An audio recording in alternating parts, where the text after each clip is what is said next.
The challenge of the future.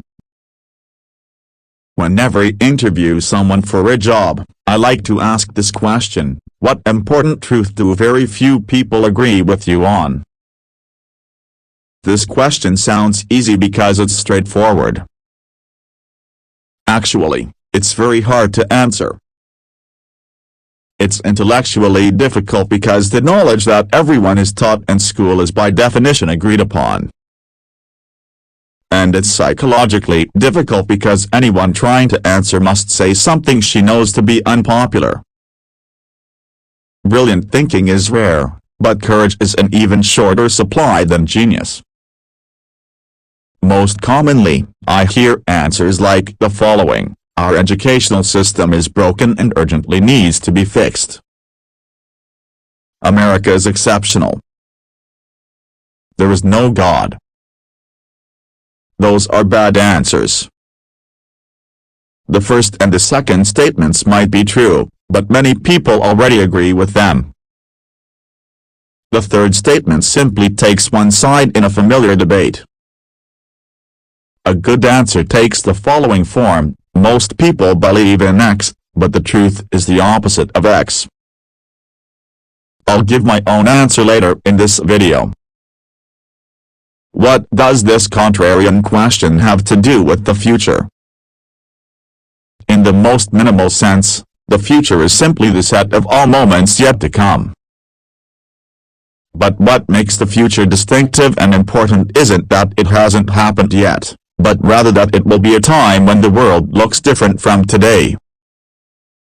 In this sense, if nothing about our society changes for the next 100 years, then the future is over 100 years away. If things change radically in the next decade, then the future is nearly at hand. No one can predict the future exactly, but we know two things: it's going to be different, and it must be rooted in today's world. Most answers to the contrarian question are different ways of seeing the present. Good answers are as close as we can come to looking into the future. 0 to 1, the future of progress. When we think about the future, we hope for a future of progress. That progress can take one of two forms. Horizontal or extensive progress means copying things that work or going from 1 to n. Horizontal progress is easy to imagine because we already know what it looks like. Vertical or intensive progress means doing new things or going from 0 to 1. Vertical progress is harder to imagine because it requires doing something nobody else has ever done. If you take one typewriter and build 100, you have made horizontal progress. If you have a typewriter and build a word processor, you have made vertical progress. At the macro level, the single word for horizontal progress is globalization, taking things that work somewhere and making them work everywhere. China is the paradigmatic example of globalization. Its 20-year plan is to become like the United States is today. The Chinese have been straightforwardly copying everything that has worked in the developed world: 19th century railroads, 20th century air conditioning, and even entire cities. They might skip a few steps along the way, going straight to wireless without installing landlines, for instance here, but they're copying all the same. The single word for vertical, 0 to 1 progress is technology. The rapid progress of information technology in recent decades has made Silicon Valley the capital of technology in general. But there is no reason why technology should be limited to computers. Properly understood, any new and better way of doing things is technology. Because globalization and technology are different modes of progress, it's possible to have both, either, or neither at the same time. For example, 1815 to 1914 was a period of both rapid technological development and rapid globalization. Between the First World War and Kissinger's trip to reopen relations with China in 1971, there was rapid technological development but not much globalization. Since 1971, we have seen rapid globalization along with limited technological development, mostly confined to IT.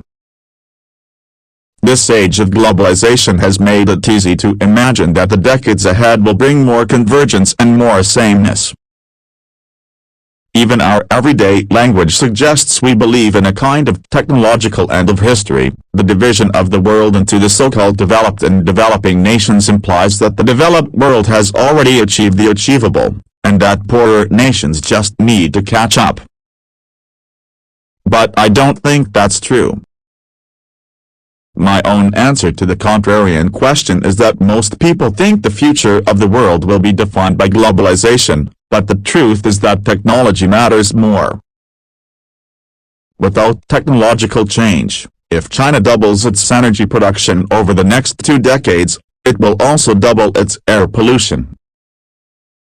If every one of India's hundreds of millions of households were to live the way Americans already do using only today's tools, the result would be environmentally catastrophic. Spreading old ways to create wealth around the world will result in devastation, not riches. In a world of scarce resources, globalization without new technology is unsustainable. New technology has never been an automatic feature of history. Our ancestors lived in static, zero-sum societies where success meant seizing things from others. They created new sources of wealth only rarely, and in the long run they could never create enough to save the average person from an extremely hard life. Then, after 10,000 years of fitful advance from primitive agriculture to medieval windmills and 16th-century astrolabes, the modern world suddenly experienced relentless technological progress from the advent of the steam engine in the 1760s all the way up to about 1970. As a result, we have inherited a richer society than any previous generation would have been able to imagine.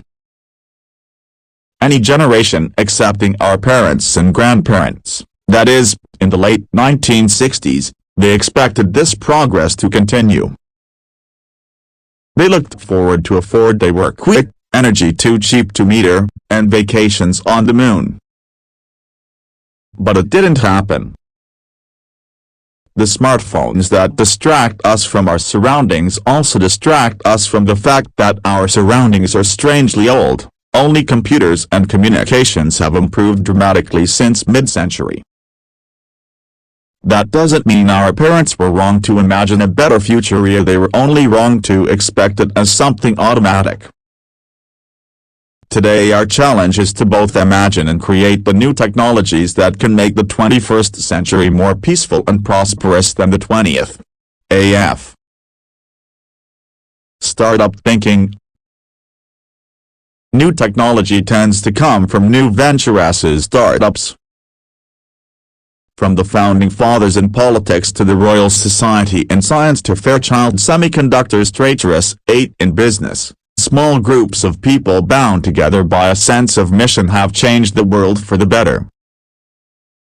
The easiest explanation for this is negative. It's hard to develop new things in big organizations, and it's even harder to do it by yourself. Bureaucratic hierarchies move slowly, and entrenched interests shy away from risk. In the most dysfunctional organizations, signaling that work is being done becomes a better strategy for career advancement than actually doing work. If this describes your company, you should quit now. At the other extreme, a lone genius might create a classic work of art or literature, but he could never create an entire industry. Startups operate on the principle that you need to work with other people to get stuff done, but you also need to stay small enough so that you actually can. Positively defined, a startup is the largest group of people you can convince of a plan to build a different future.